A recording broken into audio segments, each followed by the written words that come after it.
On August 28, 1968, at the Democratic National Convention in Chicago, protesters clashed with police and National Guardsmen while the crowd chanted, "The whole world is watching." On July 31st of that year, Charles Schulz introduced Franklin to his Peanuts comic strip. And on December 11th, President Richard Nixon announced the cabinet positions for his upcoming administration. What did all of these events have in common? They happened on days that the stock market was closed, but they didn't happen on the weekend. They happened on Wednesdays.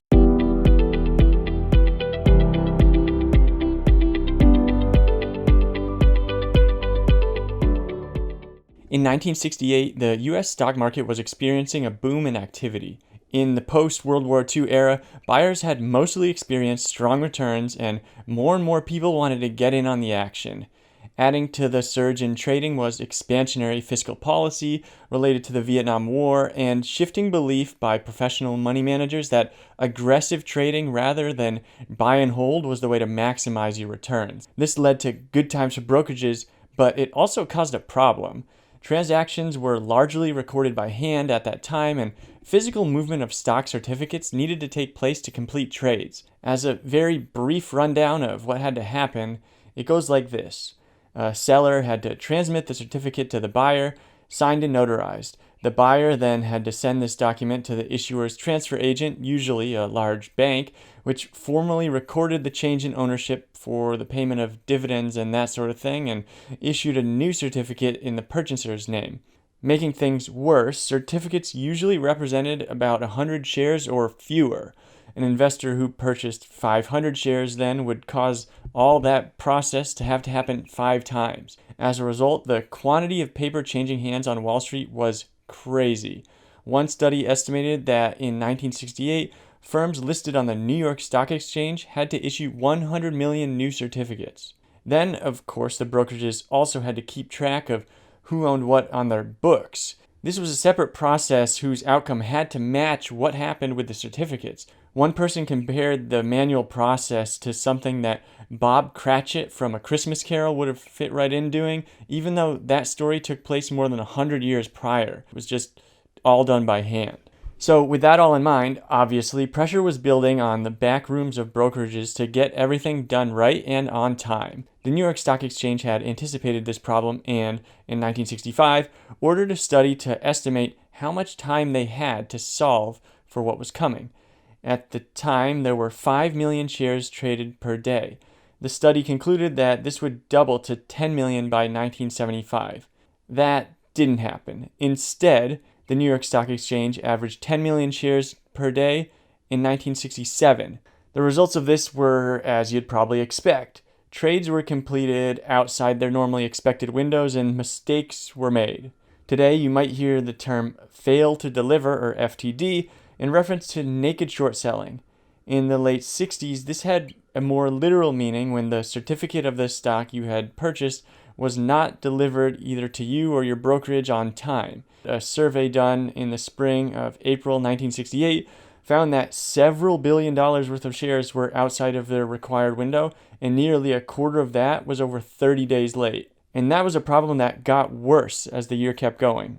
This was a nightmare scenario for brokerages because they were responsible for making investors whole if something went wrong and they had no way to know how much they were off by at any given time. Imagine it's like having a broker mess up and worry about whether you would ever actually get your shares. Wait, though, that sometimes still happens. I got the shares back, by the way. Anyway, there were 2 obvious solutions to the problem: bringing in more workers and bringing in modern technology. Hiring was the default solution just because it was what people were used to. The issue was that the firms needed to do a ton of it, and the more they did, the worse people they had to bring in. Every week, the New York Times had hundreds of help wanted ads for positions in brokerages. Managers complained about the new people that were getting hired, saying they did not know, quote, simple arithmetic, spelling, and how to even make a telephone call. At the same time, the help complained about the work that they were having to do, one saying, quote, "I worked in a dress factory, snipping loose threads, but we knew what we were doing. We could see the dress. Down here, I just checked numbers. I don't know what it's all about, but it never ends." The computing option, on the other hand, was new and had huge drawbacks. First, It was a big upfront expense for the system and also for the space it would need to take up. The brokerage industry had observed trading volume that ebbed and flowed with the market and didn't want to get caught making a large capital expense at the top of the market. Clerks, on the other hand, if you hired too many, could just be fired to match the work that was available. The other problem was that no one really knew if the system they were purchasing would work.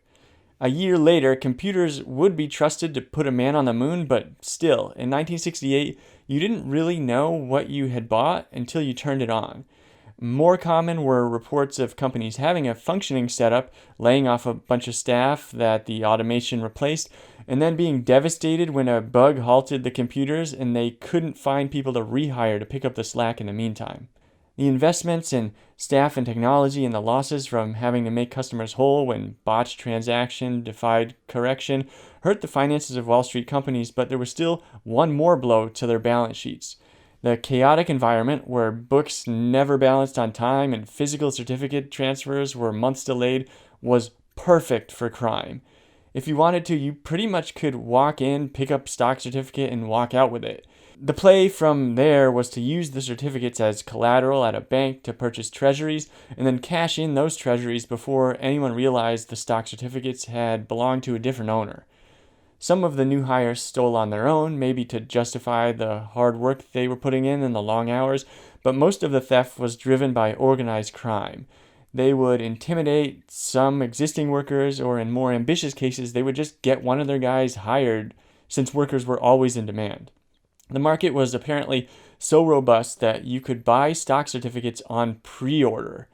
According to congressional testimony, quote, upon occasion, securities are offered for sale which had not yet been stolen. One might say that the security theft business has come of age, and, like hijacking, the goods are stole before they're even stolen.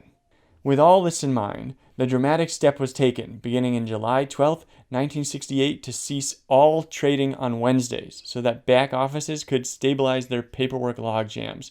This policy continued throughout the end of the year.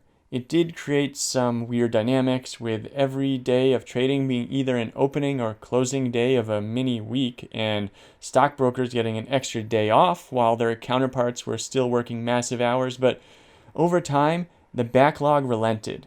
Fewer transactions were failed to deliver, the new staff got better at their jobs, and computer software was more reliable. Plus, the market cooled off, leading to a general decrease in trading. There were some businesses found to be swimming naked, as the saying goes, when the books began to be balanced, sitting on big losses from theft or execution errors. A few got liquidated.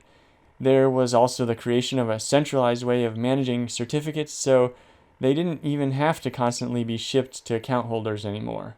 On July 8, 1969, Marvin Gaye's "Heard It Through the Grapevine" was the #1 song in America. It was a Wednesday, but the stock market was back open for business. Thanks for watching, guys.